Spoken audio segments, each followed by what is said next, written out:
করেন, আপনাদের মতো পিতা মাতাকে পদধূলি দিতে দ্বিধাবোধ করে না। আমরা দাঁড়িয়ে থাকি আর আপনারা প্রণাম করতে আসেন এই জায়গায়। আসলে আমরাই বলি ভক্ত মম পিতা মাতা, ভক্ত মম গুরু। ভক্ত যদি পিতা মাতা হয়, কোন সন্তান পিতা মাতার পদধূলি, পিতা মাতাকে পদধূলি দেয় বলতে পারে? আর আমরা কি বলি কীর্তনিয়ারা? আমরা বললাম আমরা থাকি আধ্যাত্মিক জগতে, ভাবের জগতে, তাই এই প্রণাম আমরা পাঠিয়ে দিই রাধা মাধবের কাছে। কখনো সম্ভব?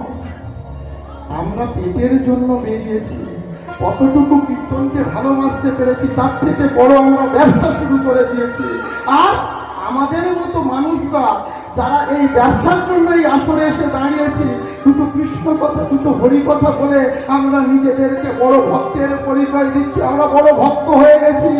তাই আমরা আধ্যাত্মিক জগতে বিরাজ করি, ওই প্রণাম আমরা ভগবানকে পাঠিয়ে দিই।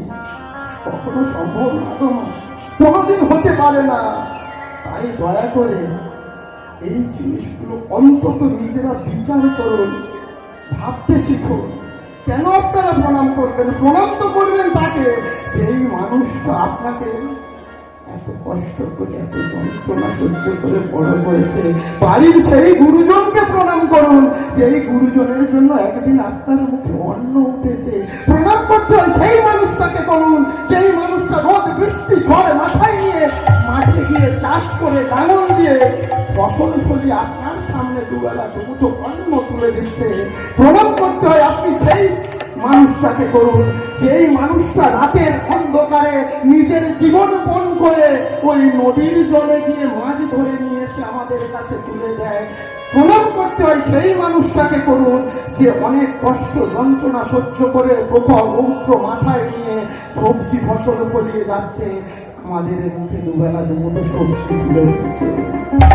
আমরা তাদেরকে প্রণাম করলাম না, আমরা তাদেরকে ভালোবাসতে শিখলাম না।